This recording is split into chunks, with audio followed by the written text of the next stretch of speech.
Hi there, this is my commentary on Chapter 21 of Lila, An Inquiry into Morals by Robert M. Pirsig. So, we've heard Phaedrus talk about the Victorians at length and Victorian morality, and Rigel, of course, being our representative in this book. But what is a Victorian? Phaedrus tells us. Victorian, as he used the term, is a pattern of social values that was dominant in a period between the American Civil War and the First World War, not a biological pattern. Mark Twain's life coincided with this period, but Phaedrus didn't think of him as a Victorian. His stock in trade was humor that poked fun at Victorian pompousness. He was a relief from the Victorians. On the other hand, Herbert Hoover and Douglas MacArthur were biologically outside the Victorian period most of their lives, but they were Victorians nonetheless because their social patterns were Victorian. So is Rigel's. So Phaedrus seems to have a lot of ambivalence about the Victorians or those entrenched in these social values. In this chapter, he's mostly talking about the temporal Victorians.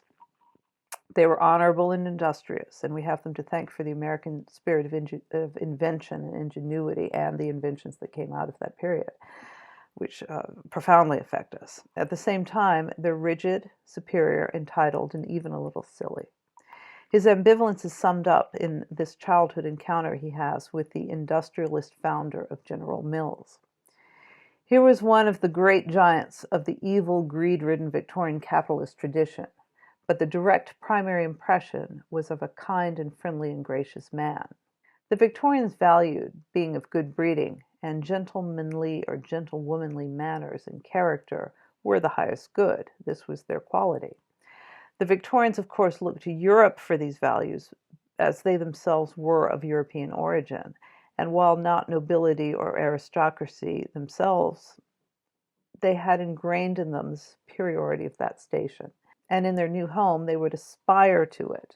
In America, unlike Europe, though, with the underlying equality that we now know to be our gift from the Indians which the Victorians sought to dominate and even exterminate, by the way, these American Victorians could actually become the royalty they could never become in Europe. So the fate of birth out of the picture, which is what would be required in Europe, these Victorians of America could aspire to the highest good and sometimes achieve it if they followed that strict European code of conduct. Aside from the judgment of the previous quote, the evil, greed-ridden one, what's supremely interesting about this chapter is there is some revisionism in it, such as that quote, but most of it is not. Because, especially these days, it's our predilection to denounce past ways of thought as greedy, as racist, as oppressive, as misogynistic, as myopic, whatever labels you want to put on it. And Victorian industrialists and colonialists, when viewed through the eyes of 20th century or 21st century, this certainly seems to be the case, which is why Phaedrus can have this ambivalence toward them. In revisionist viewpoint, they certainly are these things. But if you're actually looking at getting inside those social patterns and getting inside that society, it's a different case because they're not doing, they don't think they're evil. They think that they're quite the opposite. And since Phaedrus is such a deep thinker, he's not going to be so reductionistic. He's going to give us a brilliant insight into the Victorian value system from that perspective. So if we could all understand this kind of thing, like what he's telling us here, we'd have a much better understanding of our history and how, even though there are many things that we view as wrong from the past, we can see them as wrong because we're standing on the shoulders of these people. They went through it. We're more evolved than they are, but we have a lot of debt to them. And with a better understanding of this, we can also have a better understanding of the problems we face now because we have a chance to go back in history and take the good stuff, not just completely dispense with the whole thing, which is what we do these days, but actually burn off what is no good, like the racism or the superiority, and take what is good, like some of this industriousness, for example. And then we could understand the reality of social patterns and how they actually evolve versus what we think they should be. And then maybe we wouldn't feel so compelled to cut ourselves off completely from the past, which is a lot of what happens, especially in academia and with a lot of these intellectual ideologies. Go back and get the good stuff and use that to help us to progress, and then we wouldn't need to be enforcing these ideologies. It's this cutting off completely from the past that makes the social justice movement, for example, something that must be enforced rather than something that evolves with our newfound, updated, evolved morality. Didn't King, a true brujo, a true uniter of social patterns, someone who could do this, ask that we, through the peace of God, come together as one and at the same time reject all that bad stuff, reject all the racism and its horrors, and even looking at people's race. The greatest brujo, or one of them, Jesus, asked us to forgive, but he wouldn't tolerate the moneylenders in the temple. As long as the old patterns updated their rules and the new patterns accepted the significance and power of the progress given to us by the old patterns, for all that's gained through these patterns, we might move on a little bit more harmoniously than what we're seeing these days.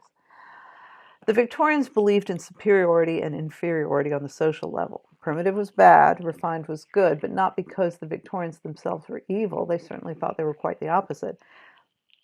They truly believed that refinement was the way to God. Ultimately, a true connection to God was cast aside in the Victorian era toward the end. And what remained was, as Phaedrus puts it, social polish. And this is sort of a very inferior idol, let's just say. It was not enough to sustain the Victorian social patterns. In fact, they lost their bearings and ended up being more concerned about style than the good. And thus they were ill prepared for the Great War that would completely expunge them of their heroic European dreams of grandeur and their illusions of moral superiority. So I'm going to read a fairly long quote, but I want to share this and some other key quotes in this commentary. This commentary is going to have a few more quotes than I've been doing lately, just because some of them really are telling us what happened in this transition, the end of Victorian, beginning of modernity in terms of social patterns. The reason the Victorians sound so superficial and hypocritical to us today is because of this gulf in values. Even though they were our ancestors, they were another very different culture. That's an important thing. Trying to understand a member of another culture. Okay, so this quote, sorry to interrupt in the middle of this quote. This is exactly what I'm talking about. He's giving an example, getting us in there to understand these things that we denounce wholeheartedly from this perspective. Felt very different when you were in that perspective. Trying to understand a member of another culture is impossible without taking into account differences in value. If a Frenchman asks, how can Germans stand to live the way they do? He will get no answer as long as he applies French values to the question. If a German asks, how can the French stand to live the way they do? He will get no answer as long as he applies German values to the question. When we ask how could the Victorians stand to live in the hypocritical and superficial way they did, and racist way, we cannot get a useful answer as long as we superimpose on them 20th century values that they did not have. Another great book that does this is something I mentioned a lot, Jonathan Haidt's The Righteous Mind, because it shows how the value system on the left and the value system on the right really differ, and each ensconced in their own value system believe that what they are doing is driving towards the good, and they both believe it wholeheartedly. So getting into these minds is really important to understand the evolution of social patterns and human behavior. So what he's saying here, you cannot get a useful answer as long as we superimpose them. It's not going to be useful if you're using absolutely the wrong lens to interpret them. Then you're going to get the wrong idea, and then you're going to base your conclusions on that wrong idea, and you're going to get a big mess. We're seeing that now.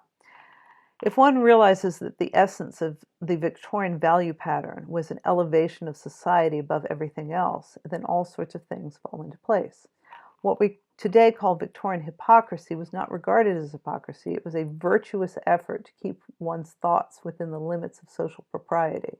In the Victorians' mind, quality and intellectuality were not related to one another in such a way that quality had to stand the test of intellectual meaning. The test of anything in the Victorian mind was, does society approve? So you see that huge difference. They are concerned whether society approves. We're concerned whether the evidence gives us truth. But this whole Victorian way of understanding is actually, it's very interesting. It's actually resurging.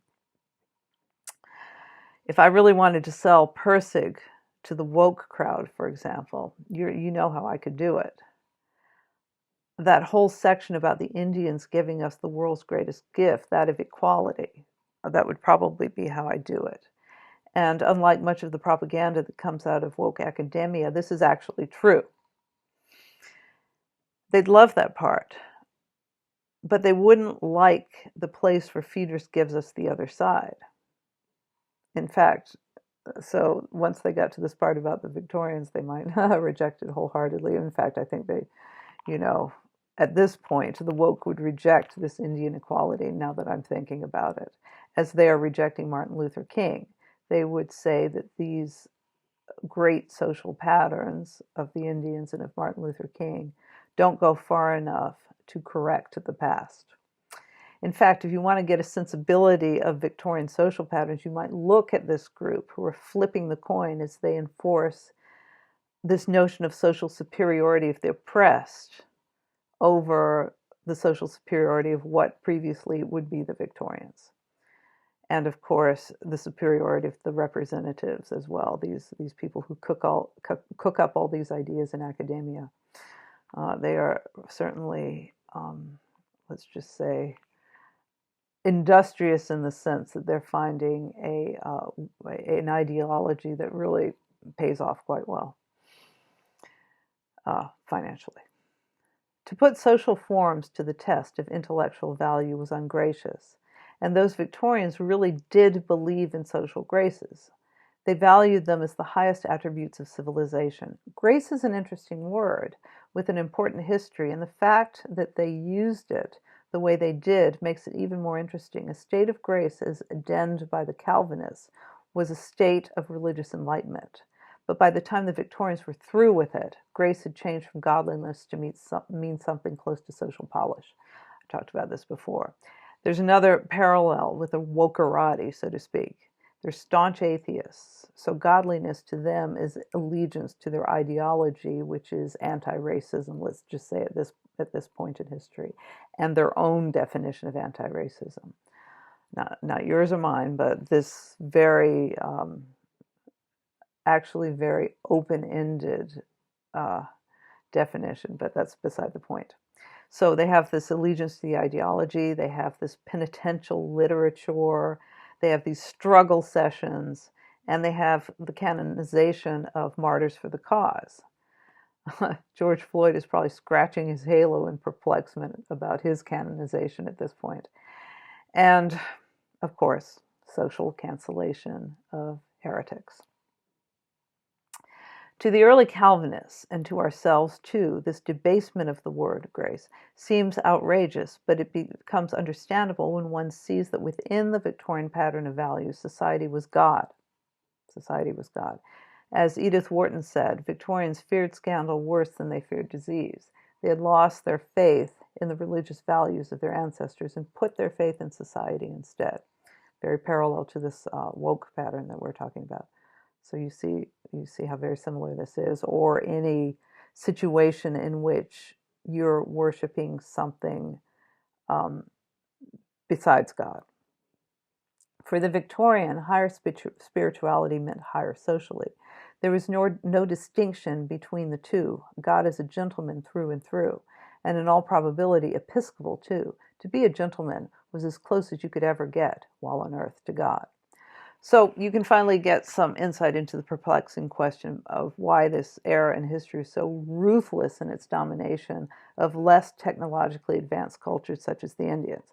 Because God is a gentleman through and through, And those not made in that image, these ungentlemanly cultures, need to be taken over and controlled and made more godly. What they were doing in their eyes was the opposite of evil.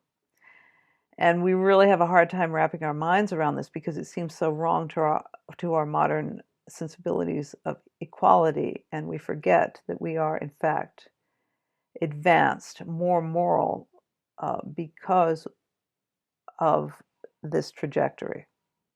Victorians wanted to destroy inferior societies because inferior societies were a form of evil. Colonialism, which before that time was an economic opportunity, became with the Victorians a moral course, a white man's burden to spread their social patterns and thus virtue throughout the world. But intellectual patterns, whose origin is thousands of years old, had sort of been humming in the background. I mean, you certainly see it highly developed in ancient Greece. It goes into remission in the Middle Ages and resurges in the monasteries with Aristotle, and then goes on to fuel the Enlightenment. The social level, whose earliest origin is a connection with the divine in order to manage the biological threat. So when people realized, or when people got the idea that a connection with God is going to help them manage all the threats of biology, that's when the social level began to develop. And this social level dominated for thousands of years.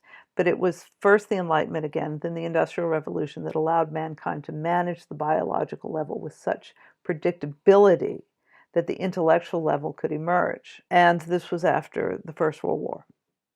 That's not to say that the intellectual level wasn't always around. Like I said, it was. But for it to really emerge and dominate, the First World War was the first war fought with truly fearsome technology.